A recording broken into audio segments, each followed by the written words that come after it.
Well, hello. Welcome to Pieces of a Woman. Hi, welcome back to our show, Pieces of a Woman. We're excited to be back. We have been consistently recording now 2 episodes a month. We've been doing 2. Isn't it great? I know. I mean, it's not always easy, but No, and I was just going to say, really, I mean, it's not been that hard considering how much we're both doing. yeah, that's It's been true. good that we've been able to commit to it. That's true. So it's been really good. Our last episode we released was on, do you remember? We did all the tough questions. Yeah, we did. I just sat there for a minute. I'm like, I was going to You ask you did all that. the And then for a minute, I lost it. See, welcome to this decade. Yeah, I thought it was really great. I had a couple people ask me some questions on it that I ran into. So I thought that was good. And they're like, those were really great questions. And then I had a few people talking to me about the friendship episode we did. Yeah. If anybody's broke up with you. Just talking about the seasons, sometimes they're seasons of friendships or about breakups. Yeah. And I thought it started a conversation with several people. So I'm glad that it sparked some interest for our listeners. Yeah. But, especially the questions, because those questions that we did were tough. They were deep. They made you really think. Yeah. Yeah. I pondered even more later after we recorded. I'm like, oh man, I thought of more answers because sometimes I'm not the best at, the impromptu. I have to think about stuff. And then all of a sudden I go, oh, I thought of this. But anyway, it was a great episode. I did the whole thing. I'm going to say I want to be a soap opera star. I love it. That was my dream. I know. Can you know that? You may now. I love it. Well, I wanted to start our show this week I have a couple of PSAs, so public service announcements. One is from our dear friend Laura, who she got a flat tire. Now, this is just in Utah. I don't know if you remember this, but she sent out a PSA and she got a flat tire on I-15. And she has roadside assistance through her car service. She drives a Volvo. And when she called them, they were like going to be 55 minutes away. And then she heard that UDOT, our service, they actually come complimentary. It's free if you are on I-15. I mean, I sent this to all my daughters and anybody I know. If this happens and you live in Utah and you're on I-15, you will call and it's complimentary. They come and they will change a tire for you or bring you gas. And they prefer that you actually use them because they can block it. They have the flashing lights. They have all the tools. They can keep you safe. Yes, they can keep you safe. And Laura said they did it. They were there in like 10 minutes. He blocked her car. She didn't even get out of the car. He goes, I don't want you to get out of the car. They feel like you're much safer if you just call them. So, hey, anybody living in Utah, that is a free service for living here. So let's back up a bit because I'm trying to visualize our friend Laura letting someone else change a tire. Okay. She put that in our work. Okay, yes, because we have a different story. Laura's very independent and can do things. And was it a man or a woman that helped her out? It was a man, but I gave her a little joke in a text thread with our work group because she sent it out to the work group, which is so awesome to know that's this. such great info. Yes. Such great info. Because I won't mention that one time Scott picked me up from the airport and we ran out of gas at rush hour and our good friend Jim came and brought gas and it was horrific. And thank God he did that. But if we would have known, we would have just called them. And especially if you're on I-15. I had no idea. So we've lived here how long? Yeah. You didn't know the information. And so that was a really good one. Yeah. So good public service announcement. Still going to have a conversation with Laura on that one. We are. So anyway, it was pretty funny when we talked about that. But my second one is everybody who's been around me knows me. I'm on week 9 of recovering from shingles. So I'm doing great. You look great. I'm grateful. It's been a bitch, to be honest. Let's just be clear. But so my PSA on that is there's so much you don't know when you get it. Like, one, I wish I would have got the vaccine. That's a personal choice because I had chickenpox when I was younger. I wish I would have got the vaccine because they claim that the shot doesn't prevent you from getting the outbreak, but it can prevent the nerve damage. Right. Which that's what I've been dealing with for so long. And it's been, like I said, a bitch. But the service announcement I want to put out there are things you don't know. One, go see a doctor right away if you have that tingling, burning sensation because the rash comes after. It takes a few days, but if it hurts to touch your skin, just go because it's probably shingles. But the second thing is I discovered I was starting to do some research on it and acupuncture. So there's a lot of different, I was willing to You'll try do anything when you're in that kind of pain. Yeah. So I did some ointments. I did some things. L-lysine is a good one. I learned from this place that sells oils that you can create a paste. And anyway, I learned all kinds of things. But I want to tell everybody out there that acupuncture, whether you believe in it or not, but it actually, I went and had 2 treatments last week and it is advanced my healing. I think it's really Isn't that sped it up crazy? just a little bit. So those are my public service announcements. I know that. Well, I think it's important to, when you think about it. So I've had a few people in my circle that have had shingles now, and they tell you that you should, if you're open to being vaccinated, you should do it in your 50s. Yeah. And I've had multiple people say, have you got your vaccine? Have you got it? Have you got it? And I've been the same, putting it off. Our friend Kim had it. Kenny got it. Yeah. He had it on his back. Kim had it on her face. And then you had it on your face. And when you sent over the photo, I scheduled my appointment. I know. Immediately. I look like a monster. I just felt so bad and thinking, especially when you get it on your face, you're at risk for your eyes. Yeah. Yeah. And so I know that there's a lot of us out there that put it off or we procrastinate. And that is one that it's been on my mind for a while. And it's one I don't want to mess with. Yeah. I used a referral for the acupuncture, and he actually is a gentleman who lived in China for 4 years, and he treated this nonstop every day. And so when I walked in, of course, it had been 8 weeks, and he goes, "Oh, you look great." He goes, "But I've treated such severe cases. Like the sooner you get in." Well, I had no idea that you would go to an acupuncture for shingles. And I said to him, I can't imagine you putting needles in my head when I was that sore. However, I feel like the nerve damage and stuff has been worse to deal with than the beginning, the outbreak, to be quite honest. So anyway, PSA,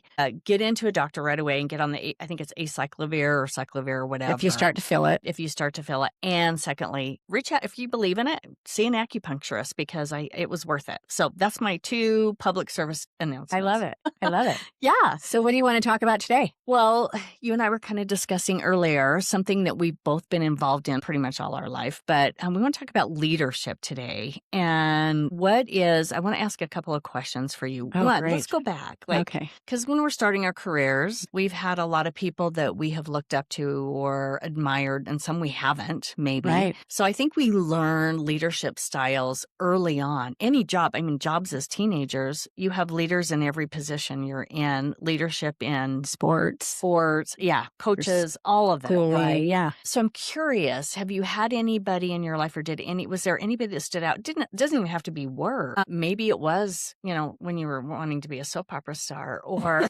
but like dance, or if you were on a team of any sort, or first jobs, was there anybody that stood out? I love that question. And I have 2 opposites. I have a leader that didn't know that I looked at him as a leader. Ooh. That I observed and watched. And I'll go back a little bit, because I'm one of those people that I will watch. And if I see something that really inspires me about a person, I want to figure out how I bring that into my space. Yeah. And so I'll watch, and I'm either admiring or I might be judging on how you are showing up. Yeah. So there's a gentleman, Philip Grant, who I was young. I would say I was probably in my 30s and 40s. And he actually worked for Kenny and I. We owned a development company. And he was one of those leaders. He was a leader even though he was working under us. But I watched him, the way he navigated the room, the people in it. I watched how he listened. I watched how he took really tough situations and he maintained a level head through all of it. And I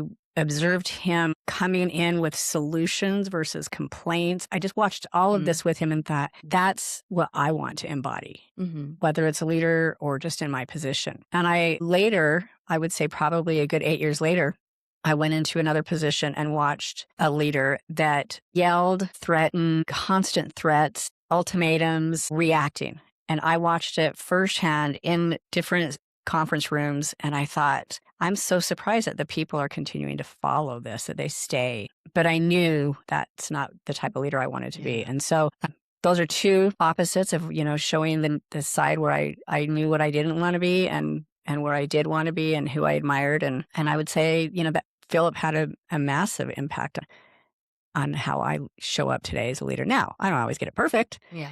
I have my moments where I look back and go, oh, I would really love a do-over right now. I know it's not perfection though, right? Yeah. Like, I think also as a leader, we can show that we're not perfect and we make mistakes. And how do we handle those when we're like, oh, I could have done that better? You know what I mean? Yeah. And it makes me want to ask you a question. And so what would you say has contributed to how you lead today? Like what has happened that you're like, that something has like impacted you and how it makes you the leader you are today? I think for me, it's the the constant love of learning, and I'm an observer. I definitely like to get the lay of the land and see what's going on. I'm more of a big picture thinker, I think, a lot. So it has to all make sense and all go together. But I also think I am constantly learning and growing, and I am dedicated to that because You really are. You embody that. that's where you learn, right? Yeah. If I stop learning, how can I then lead? Do you know what I mean? I think I'm a big believer of leading by example. It's not a do as, with my kids, it was do as I say, not as I do. Right. Yes. I feel like sometimes, but when it comes to work, when it comes to everything else, I want to earn the respect that I'm putting in the work myself because I think it shows. So authenticity to me is a big component in a leader, just being genuine. I'm attracted to more servant leaders who can still be the leader, yet hold space to be vulnerable. And I mean, I know who am I thinking of has done a lot of work on this, the author. We've read her book. She has several books. Brene Brown. Brene Brown. I am a big Simon Sinek fan. I love his talk on leadership and what he's done. But I think it's played a good role it is not about you. It's about the people. And I have watched different leaders throughout my career. And, we watch the good and the bad and some that are a mix, some that you're like, oh, they're so good at this, but they suck over here. And, it's like trying to figure out, they're just not a balance for me. Right. But they must do some things right. Like, I think sometimes it can be very disheartening to see a really successful person who really isn't that great of a leader. Well, not everybody should be in a leadership position. That's true. And in our industry, where I think that gets where errors tend to happen is you have top producers and they will be identified as some, or they think they want to be a leader.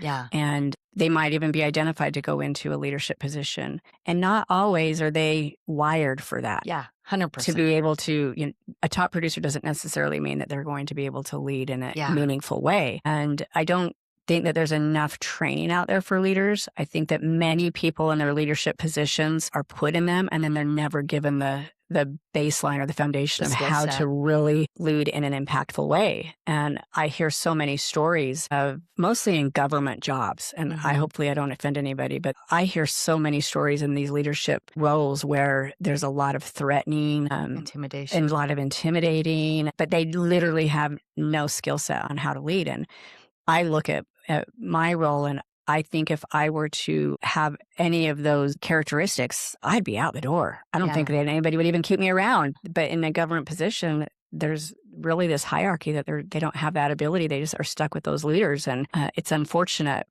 To kind of piggyback off what you were saying, I think it's so important. I know I lead differently today than I did prior to losing Taylor. I'm a completely different leader today. And to speak to the vulnerability piece, I look at my people in a more human way than I probably did before. Because everybody is going through something. Yeah. And so as I'm working with anybody on my team, I know on the underlining that there's something probably happening outside of our workspace that is impacting how they show up. So I always try to be very sensitive to that. And I don't always get it right, but I think it's important as a leader to really tap into that piece. And it's not always about the numbers. Yeah. It's not always about your P&L. It's not always about, the statistics. Sometimes you got to really, really take a step back and think about your people. Yeah. Leadership and the topic of leadership is so important because we're in a time where there are a lot of people looking for jobs right now. It's a tough job market. If you're in the tech world, so both my kids are in tech, it's so volatile. My daughter's company just went through 2 rounds of layoffs. Our good friend, her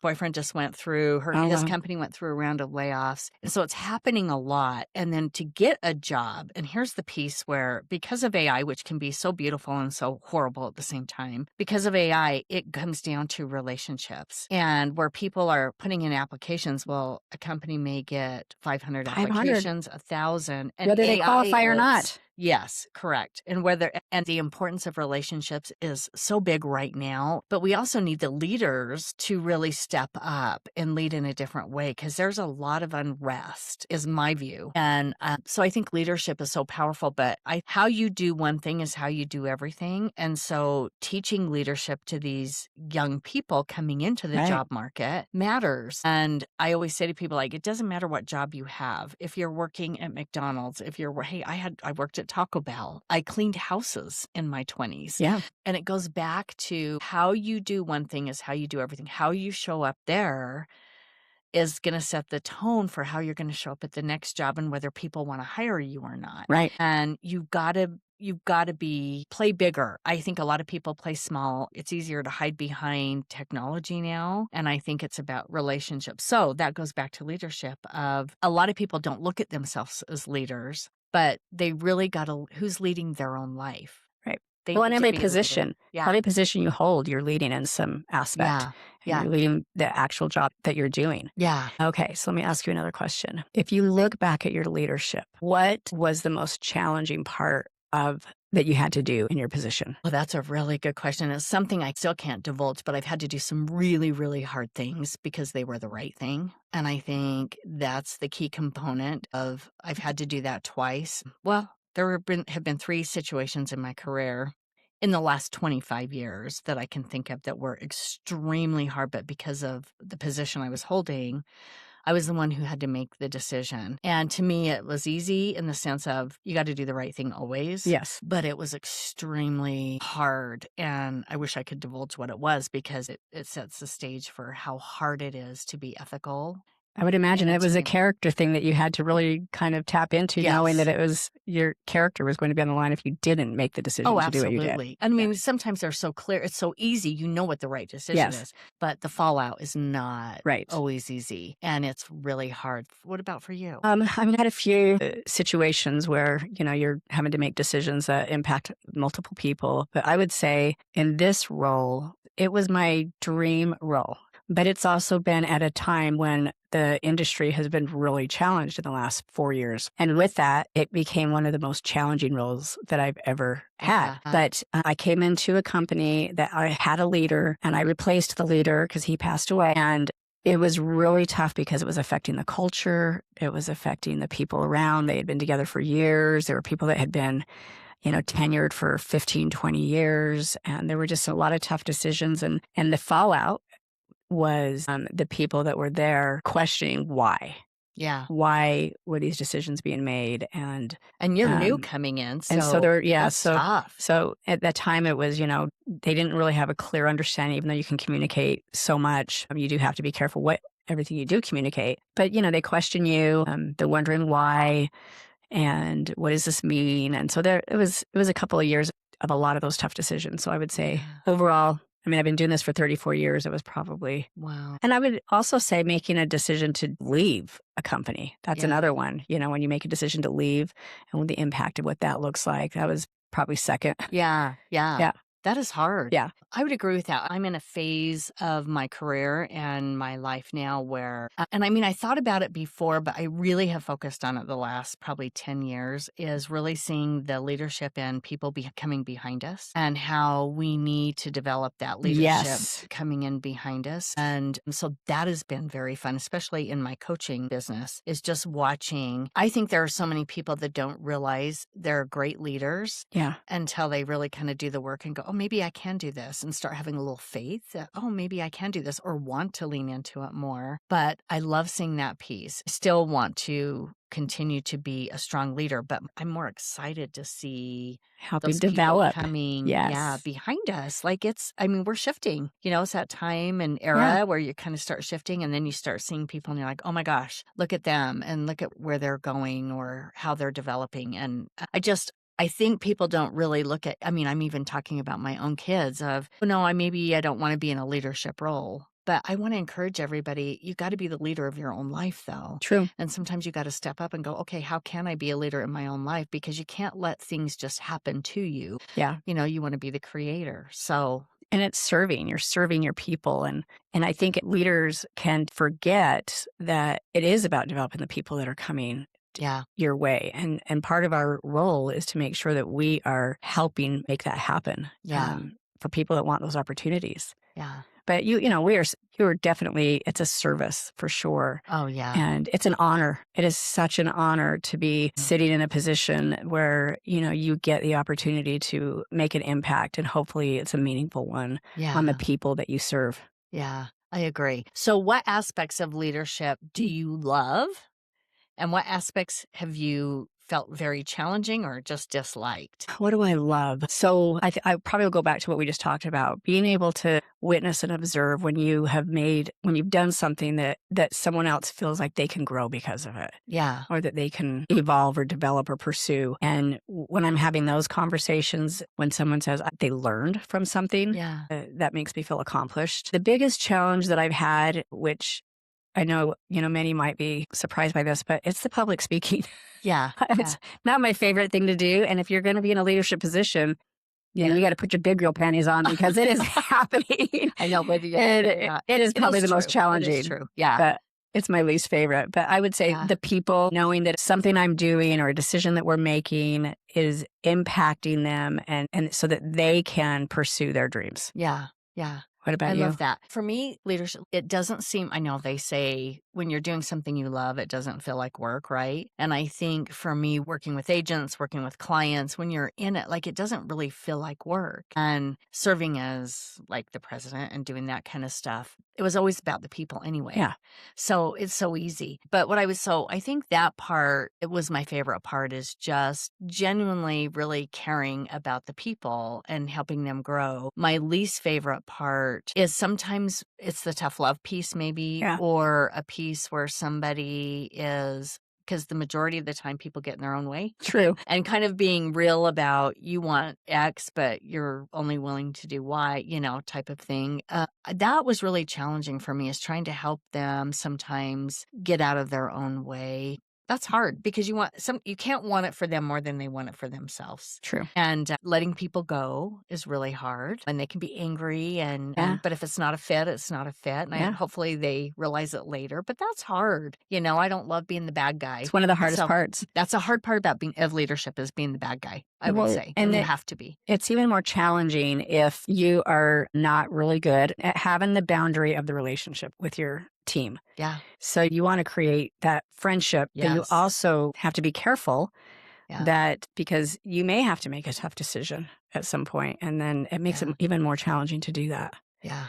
So that's so true. Okay, so what about, if you want to dive into just a little bit, Kenny's a leader in his own field and what he's doing. And I look at Scott and he's a leader in his own right. Sure. Like I mean, there's so many different aspects. But I've been looking at my children, and as they're growing and developing into who they are in their careers. And I know a little bit about, we've got different ages because we got now Berkeley still in college. But Sid is post-college looking to go to grad school. And I look at Taylor's definitely got the entrepreneurial spirit. Does. He's definitely got He really this, does. I love watching him. He's a salesman for sure. So he's got his way. And I love the fact that he's committed to growing and learning too. And Tasia is so well respected in her field. And I don't know how she does it all. She does. I don't know how she does it all. That woman is a superwoman. She is superwoman. Raising 3 beautiful kids and, being a single mom is it's hard. Yeah. But it's kind of fun to watch. And I've thought about this a lot, of how can I continue to support and help them and grow their leadership abilities, in the sense of,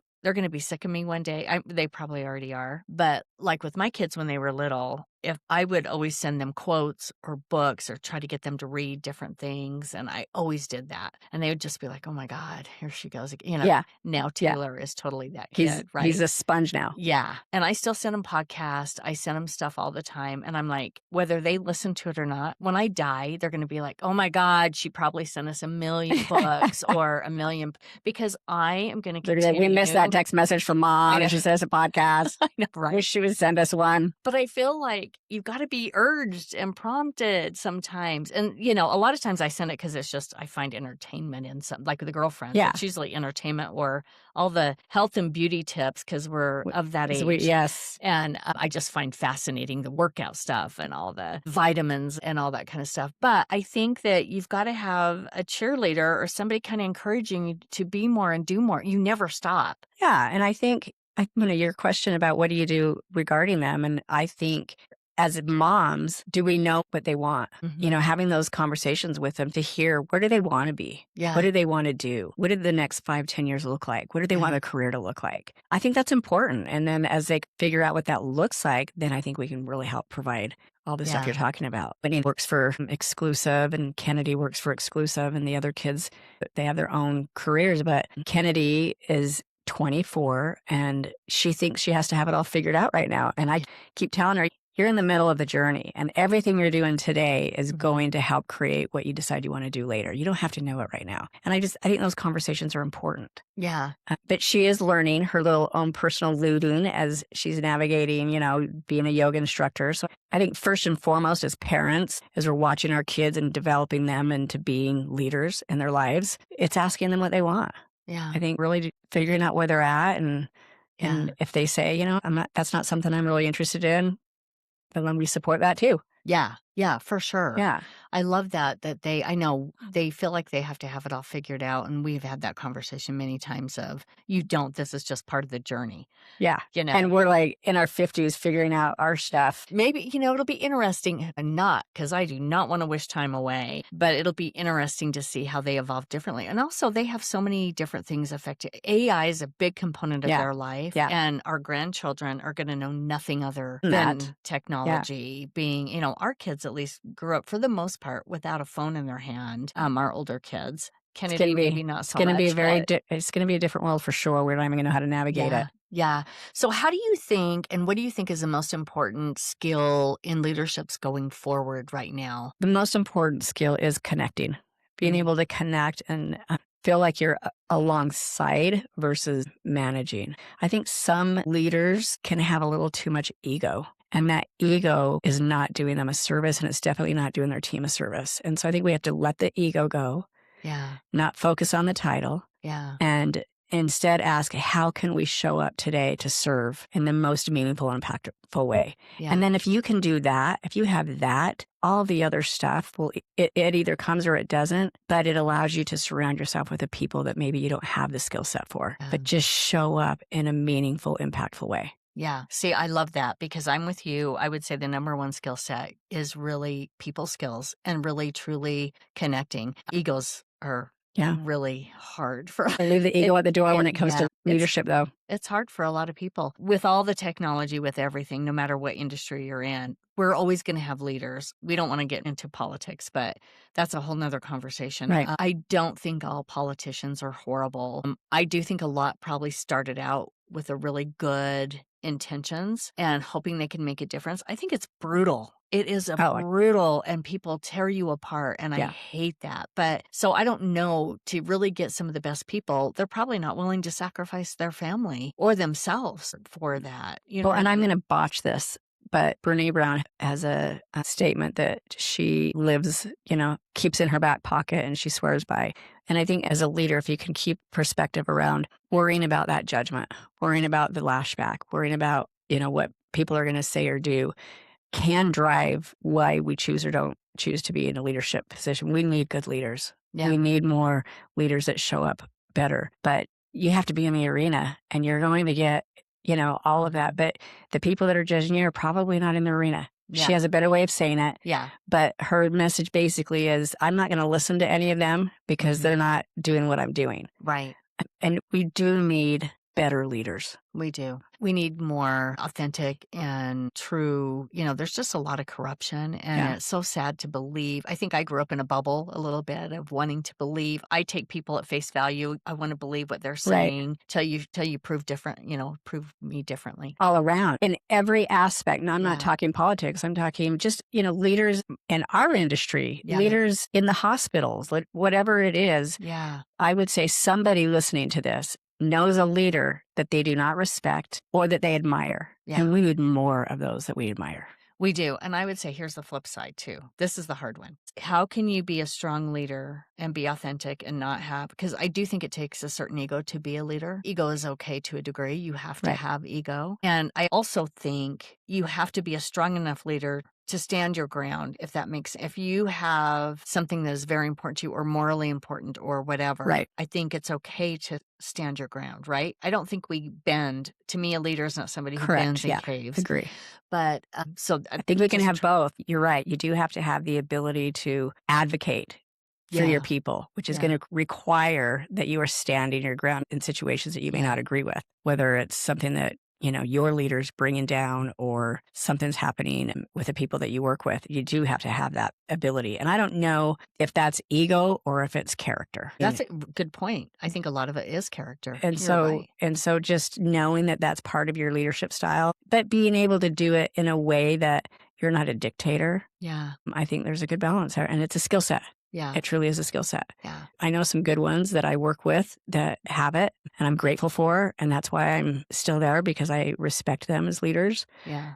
But I've had the ones that weren't. And I've heard stories of friends, that have some terrible leadership, and I hear the stories and I am appalled at what they have to navigate with their leaders. Yeah. Well, I feel very fortunate, and speaking specifically to women in leadership, our industry has seen a shift for sure over the years. I'm so grateful for the women that came before us. Yes. And here in Utah, it was a very different time. Speaking to all our listeners out there, our female listeners who are maybe younger, is there a piece of advice that you would give them to keep pursuing their leadership and also to feel empowered as a leader? Oh, that's a good one. There's so many things. I probably would focus on, back to what I said before, we need good leaders. Mm-hmm. And if it's something that maybe it's not in your sighting right now, but it's something that maybe on the back that you're thinking about eventually, 100% go for it. Take all the fear out of it. Yeah. Because we need good people. Yeah. That are modeling and developing and showing up for the people that they serve. Yeah. I think that women are kicking ass right now, and I think they're making some of the best leaders. And we just need to continue to develop and encourage and cheerlead for the women that are willing to step up to the plate. Yeah, I agree. I would love in my lifetime to see a female president. It's going to take a really exceptional woman to fill that role. But I believe she's out there. So I'm super excited. But one of the things I would say to encourage younger female leaders, my words would be, one, never play small, be who you are and be the best version of yourself possible, but also don't be so blinded that you don't bend and adapt and see others around you. Sometimes you can get in your own space and not see, don't take it personally if you're hearing changes of if you're getting constructive criticism of, hey, if you could have done this better, be open to that. Right. Because you want to change and be adaptable so you can continue to grow, but never play small. Lean into it and just embrace it and go. When you said don't play small, I love that so much. And I also want to be careful with the messaging of, but don't compromise. Right. Don't compromise good character, good integrity, and thinking that you don't care who you step on, who is in your way, who's going to be in the rubble because you powered through so aggressively and so ambitiously. I think there's a way to do it. Yeah. I've seen where it's not done well. And I think it's important that we are not going into those roles with that. Yeah. I'm so glad you said that, because when I said play big, I usually see a lot of people that hold back. Yes. I know you did. And that's but it made me think. I'm really glad you said that, because because you're going to pay the price. Like how I go back to what I said earlier, how you do one thing is how you do everything. Yes. And your reputation follows you. Yes. Through every job, every career in life, and how you show up matters. Yes. And so, so you don't have to leave people in the rumble to get to those roles and to be in those positions. And it's definitely not done in a, what's the word? Moon girl way. Yeah. There's a way to do it in a powerful, inspiring way. Yeah, you don't want to damage people or leave a trail Yeah. behind you of destruction. Yeah. Absolutely not. Yeah. Well, I thought this was an interesting topic. We didn't know where it was going to go, but I love the fact that you and I have both held leadership roles for a long time, and I've loved it. But I also want to just encourage people that you are the leader of your own life. So it's not like you have to have a title to be a leader. Right. And you're leading your family, you're leading church, you're leading whatever group. Whether it's your job, friends, or just your own personal life. You are a leader in some aspect. Yeah. But if you have a desire, if it's something that's on the forefront that you're considering or you're working towards, we say go for it. Yeah. Read all the books, talk to all the people you admire, and absolutely 100% go all in. Yeah, I love it. Okay, thanks for being with us.